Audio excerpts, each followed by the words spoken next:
मस्तर ये અહીંયા અર્પણ કરી દેવાનો છે બસ પાદુકા ઉપર तो लेकिन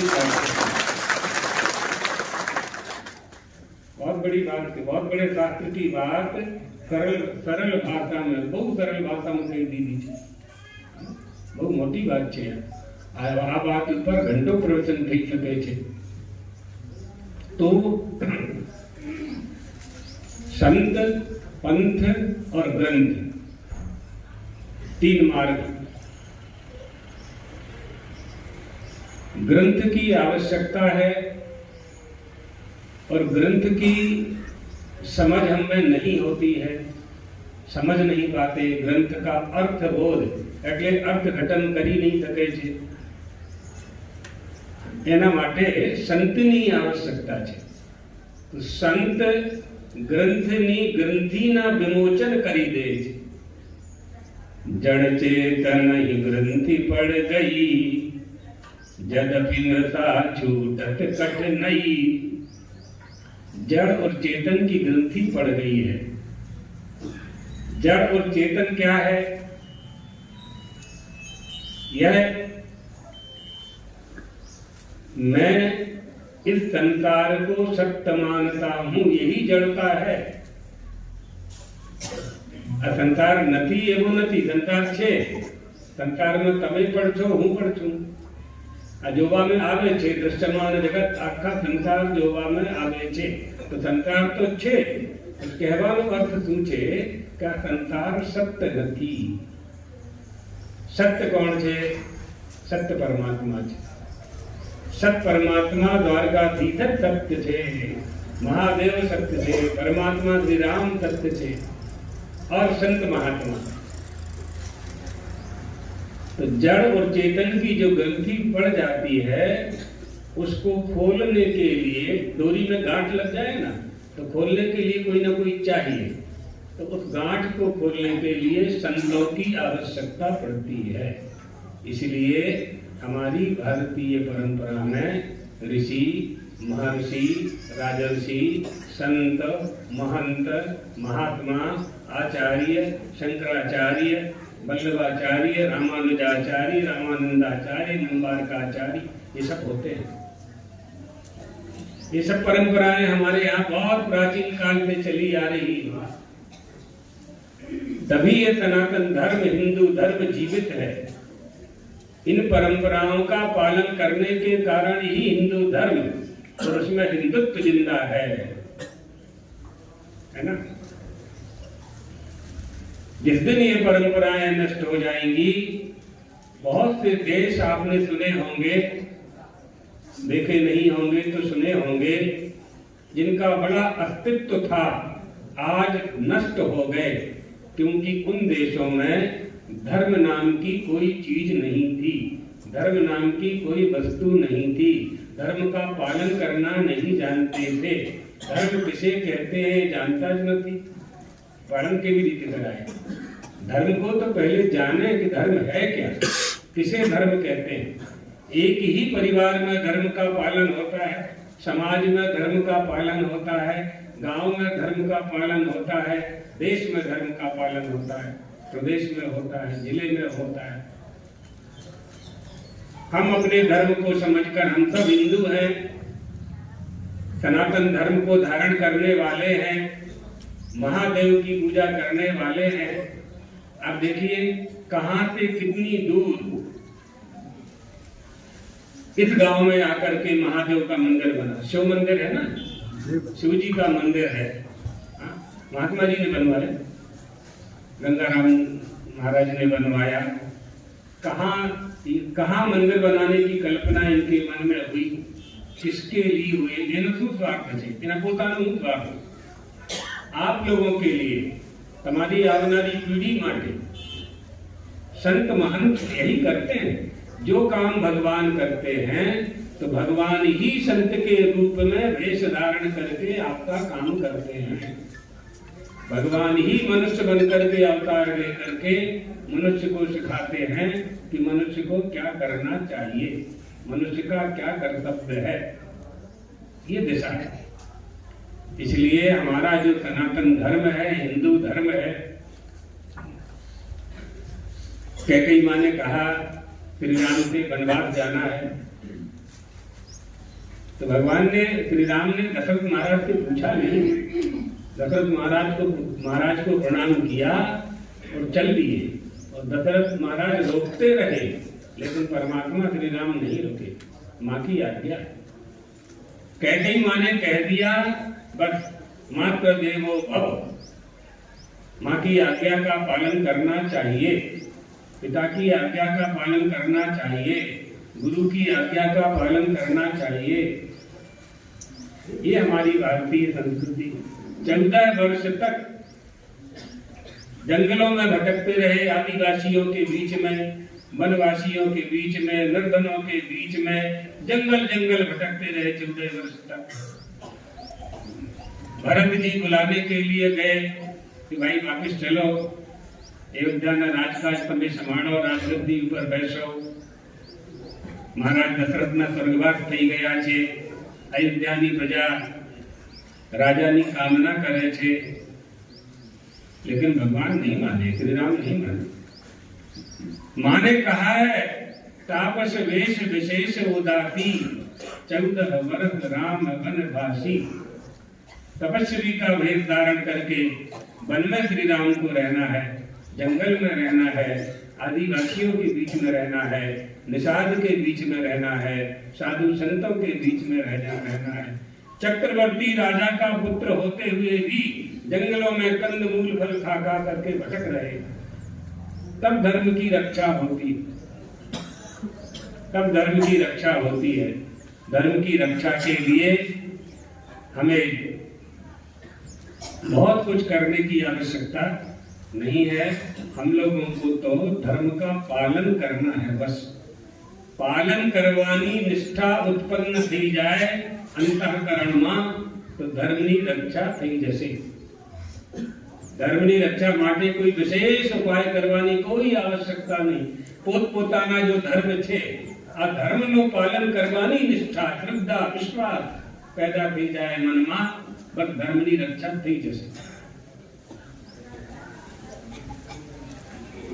यक्ष ने कहा राजा युधिष्ठिर से, तुमने हमारे सारे प्रश्नों का उत्तर दे दिया, तुम्हारे 4 भाइयों में से कोई एक भाई अब जीवित रहेगा, जिंदा रहेगा।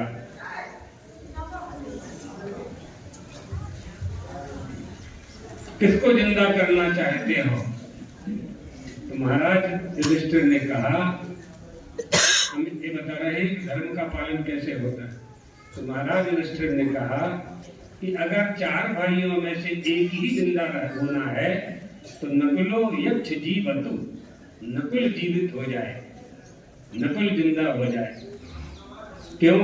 एक तो नकुल सबसे छोटा है और हमारी 2 माँ है, कुंती माँ और माद्री माँ। तो यदि जिंदा रहना है तो एक मैं जीवित रह जाऊंगा और छोटी माँ का, माद्री का पुत्र नकुल जिंदा रह जाएगा। यक्ष महाराज युधिष्ठिर की परीक्षा ले रहा था। यक्ष ने कहा, भीमसेन को जीवित नहीं करना चाहते हो, अर्जुन को जीवित नहीं करना चाहते हो, यश्च बाहुबले सर्वे बाहुबले पांडवाः समुपास्यते, 10,000 हाथियों का बल जिस भीमसेन में है, उसे जीवित न करके नकुल को जिंदा करना चाहते हो। तो युधिष्ठिर ने कहा कि सबसे पहले जल लेने के लिए मैंने नकुल को भेजा था, नकुल सबसे छोटा है, इसलिए नकुल को मैं जीवित देखना चाहता हूँ। यक्ष ने कहा, तुमने धर्म का पालन किया, धर्म का पालन करने के कारण हम तुम्हारे ऊपर बहुत प्रसन्न हैं, तुम्हारे 4 भाई जिंदा हो जावे। ये धर्म है। इस धर्म का जब हम पालन करते हैं, निष्ठा पूर्वक जब धर्म का पालन करते हैं, बिना स्वार्थ के धर्म का पालन करते हैं, तब हमें धर्म का फल प्राप्त होता है। तो धर्म हमें समझना है। धर्म के बहुत स्वरूप हैं। पूजा पाठ करना भी धर्म है, भोजन कराना भी धर्म है, जल पिलाना भी धर्म है, औषधि देना भी धर्म है, दवा करना, हॉस्पिटल में सेवा करना, शिक्षा के केंद्र, विद्यार्थियों की पढ़ाई का इंतजाम करना, ये सब धर्म है। भोजन कराना, राम रोटी देना, ये सब धर्म में आता है, सब मनुष्य के धर्म है। इन धर्म का पालन हमें करना चाहिए। धर्म का पालन करने से ही हमें सुख की प्राप्ति होगी। मनुष्य का शरीर मिला है, दुर्लभो मानसो देहो, 84 लाख शरीरों में यह मनुष्य का शरीर देव दुर्लभ शरीर है। देवता भी तरसते हैं शरीर को पाने के लिए। एक राजा खटवांग थे, अयोध्या के राजा थे। एक बार देवताओं और दैत्यों में युद्ध हुआ। देवताओं का पक्ष लेकर के राजा खटवांग स्वर्ग गए युद्ध करने के लिए और दैत्यों को पराजित कर दिया उन्होंने। देवता प्रसन्न हुए।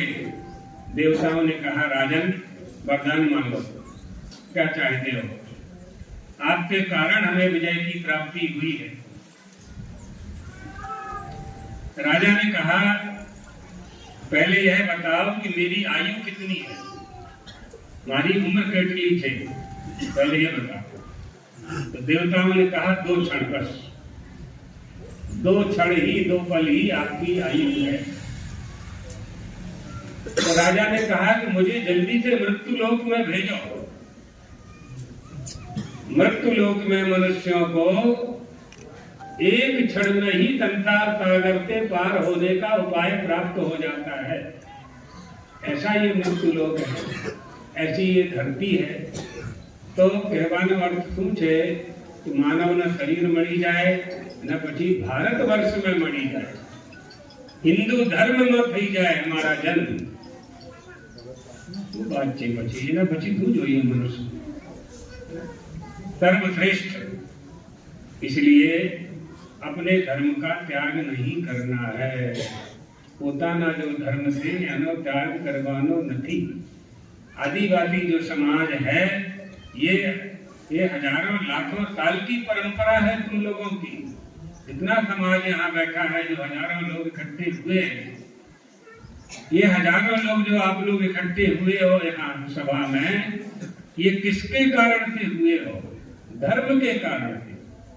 धर्म का उपदेश किसने दिया? तुम्हारे आदिवासी महंत संत गंगाराम जी ने दिया। तभी ना ये सब धर्म का पालन करने के लिए तुम लोग यहाँ बैठे हो, कीर्तन कर रहे हो।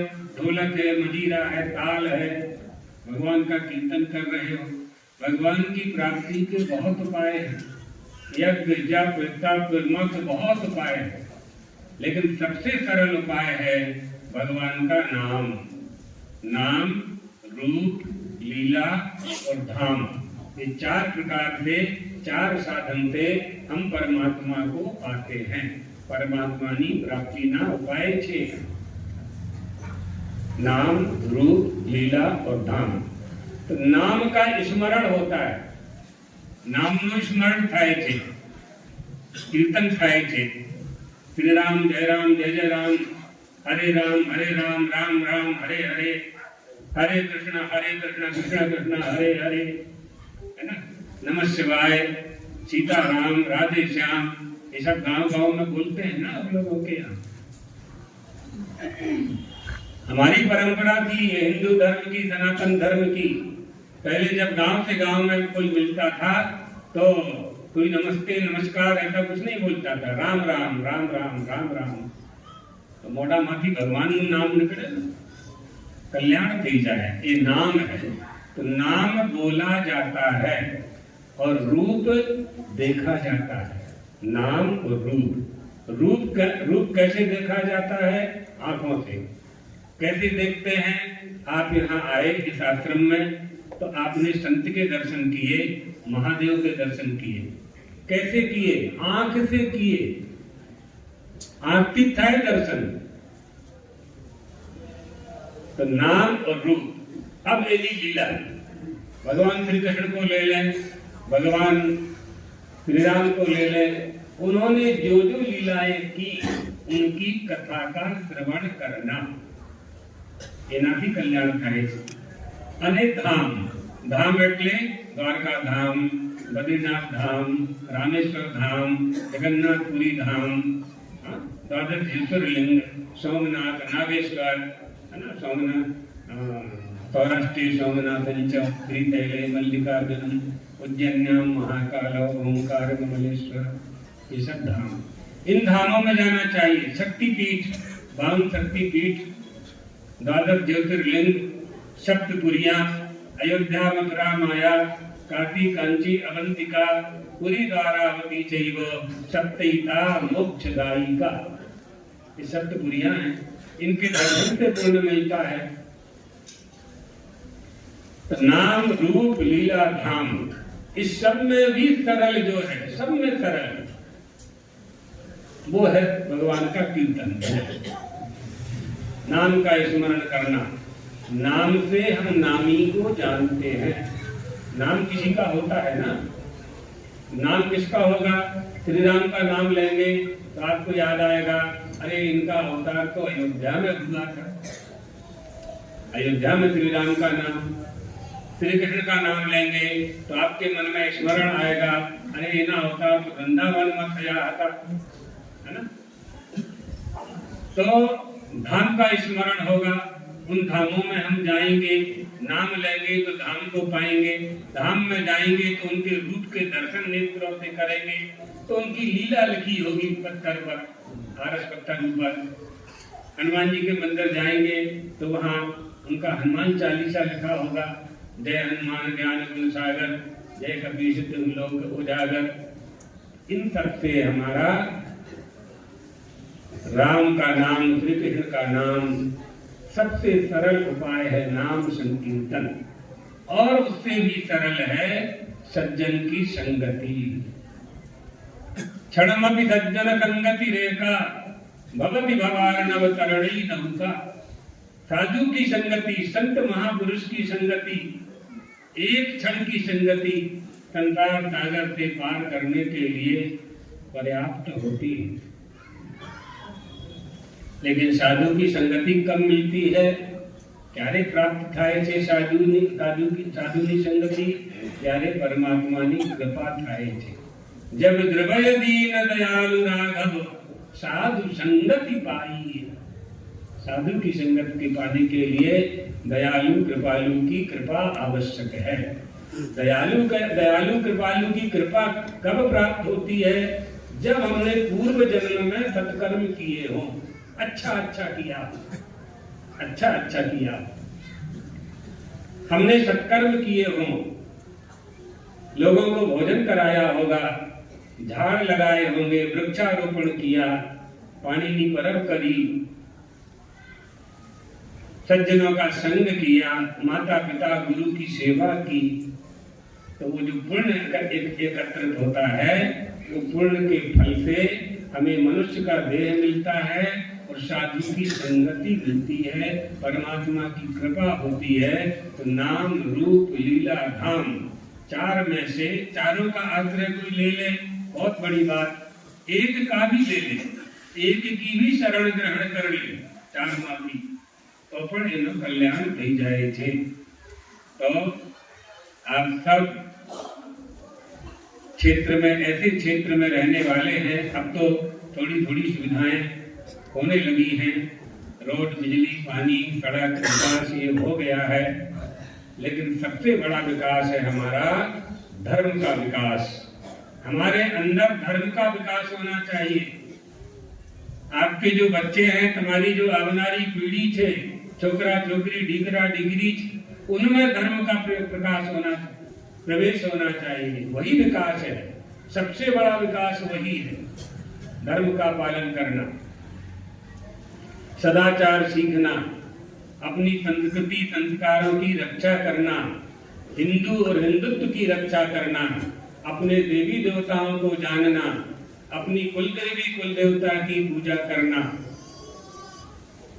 बच्चों को, अपने जो बच्चे हैं आप लोगों के गांव-गांव में स्कूल हो गया है, पता गांवों में स्कूल दे गया है ना। तो पहले क्या स्कूल आता, हमारे पिताजी उनके पिताजी कहाँ, कोई साधन नहीं था, तब भी उन लोगों ने धर्म का त्याग नहीं किया। अगर उन लोगों ने धर्म का त्याग कर दिया होता तो आप लोगों में धर्म आया आता ही नहीं, तो इतने लोग यहाँ इकट्ठे ही नहीं होते, मेला नहीं खाए। धर्म बचा रहा, आपके सयानों ने, तुम्हारा पूर्वज, उन सब ने धर्म की रक्षा की, अभाव में भी धर्म की रक्षा की। आज तो हमारे पास सब कुछ है, तो फिर हम धर्म क्यों छोड़ें? इसलिए किसी भी हिंदू को दूसरे धर्म में जाने की आवश्यकता नहीं है। हमारी जो परंपरा है, हमारी हिंदुओं की जो परंपरा है, उस परंपरा ने लोगों ने अपना सिर कटवा दिया, लेकिन अपनी शिखा नहीं कटने दी। इसलिए सब हिंदुओं को चांदला करना चाहिए, शिखा रखनी चाहिए, चोटी रखनी चाहिए, धोती धारण करना चाहिए, दुपट्टा धारण करना चाहिए और अपने कुल देवी कुल देवता की पूजा करते रहना चाहिए। यही सरल उपाय है। धर्म पालन का यही सरल उपाय है। हमारे शरीर के प्रत्येक अंग से धर्म का पालन होना चाहिए। हमारा मन पवित्र होना चाहिए। जब हमारा मन पवित्र होगा तो हमारे पैर कभी मंदिरालय की ओर नहीं जाएंगे। हमारा मन पवित्र होगा तो हमारे हाथों से कभी चोरी नहीं होगी। हमारा मन पवित्र होगा तो हमारे नेत्र अच्छा अच्छा ही देखेंगे। हमारा मन पवित्र होगा तो हमारे कान अच्छा अच्छा ही सुनेंगे। हमारा मन पवित्र होगा तो हमारे विचार अच्छे होंगे, सुंदर विचार होंगे। हमारा मन पवित्र होगा तो सबका कल्याण करने की कामना होगी। हमारा मन पवित्र होगा तो संत का दर्शन करने के लिए आप जाओगे, महात्माओं के दर्शन करने के लिए जाओगे। मन पवित्र होगा तो गौ माता की सेवा करोगे। सब लोग गो पालन की करते ही होंगे, गामड़ाओं में तो भाई छे, जो नहीं करते उनके लिए भी यह बात है, सब लोग गौ माता का पालन करो। गौ माता का पालन करो। शुद्ध घी, शुद्ध दूध, शुद्ध दही अपने बच्चों को दो। शुद्ध दूध में रोग प्रतिरोधक क्षमता होती है, कोई बीमारी नहीं आएगी। आप पैसा कमा लेते हो, पैसा कमा करके परिवार के लोग बीमार होते हैं, कमाई करके डॉक्टर को दे देते हो, क्या लाभ मिला आपको? है ना? इसलिए शुद्ध गाय का दूध, देशी गाय का दूध, देशी गाय का घी, पवित्र गोलक्षणा गाय का पालन, लोक भी बनेगा परलोक भी बनेगा। संसार सागर से जब हम जाएंगे 100 साल के बाद, तो गो माता बैतरणी पार कराएगी। और जब तक यहाँ रहेंगे तो गोमूत्र से औषधि बनती है। गाय के गोबर अगले छाण थी, उर्वरा शक्ति, जमीन की उर्वरा शक्ति अच्छी होती है। क्या लेती है गाय, गो माता क्या लेती है अपने को? देखो, तृणम चरंती अमृतम क्षरंती। जो वस्तु आपके काम की नहीं होती है ना, हमारी भाषा में वेस्टेज, यानी गेहूं आप ले लेते हैं, गेहूं का भूसा निकाल देते हैं, डांगा धान आप ले लेते हैं, चावल चोखा ले लेते हैं, उसका भूसा निकाल देते हैं, माल उसका निकाल देते हैं, वही पशु खाता है, वही पशु खाते हैं। और उसी खोड़ है और गुड़ है, जो समृद्ध गोपालक है वो गुड़ दे देते हैं। नहीं तो भूसा, खाद, प्यारा, बाजरा, ज्वार, यही सब गो माता को आप खिलाते हैं। और गो माता अमृत जैसा दूध देती है आपके बच्चों को। ये गो माता का पालन, यही हमारा धर्म है और यही आदिवासियों का धर्म है, यही वनवासियों का धर्म है। गांव-गांव के जितने भी लोग हैं, बड़े हो चाहे निर्धन हो चाहे धनी हो, हिंदू मात्र का गौ माता गोश भक्तर भवेद्यश्च, गौ माता की सेवा करना पहला हिंदू का लक्षण है। गुरु की आज्ञा का पालन करना दूसरा हिंदू का लक्षण है। संत की सेवा करना तीसरा हिंदू का लक्षण है। भूखे को भोजन कराना चौथा हिंदू का लक्षण है। देवी देवताओं की वेद शास्त्रोक्त धर्मेषु, देवी देवताओं की पूजा करना ये पांचवा हिंदू का लक्षण है। मंदिरों में जाकर के प्रणाम करना छठवां हिंदू का लक्षण है। ये सब हिंदुओं के लक्षण। श्रुति स्मृति सदाचार, सदाचार शिष्टाचार, अपने से बड़ों का सम्मान करना। शहरों में तो पैर पड़ने में पगे लागवाती तरफ लागे थे लोगों ने, लेकिन अपने गांवों में, आप लोगों में, आदिवासियों में अभी ये परंपरा, आदिवासी समाज, भील समाज, ये सब लोगों को, ये हमारे जो प्राचीन परंपरा वाले समाज हैं, लाखों वर्ष का तुम्हारा इतिहास है, इसलिए जो प्रलोभन दे करके आप लोगों को समझाने के लिए आते हैं, उनकी बातों में नहीं आना है। धर्म परिवर्तन करवानी आवश्यकता नहीं, किसी को अपने हिंदू धर्म का त्याग नहीं करना है।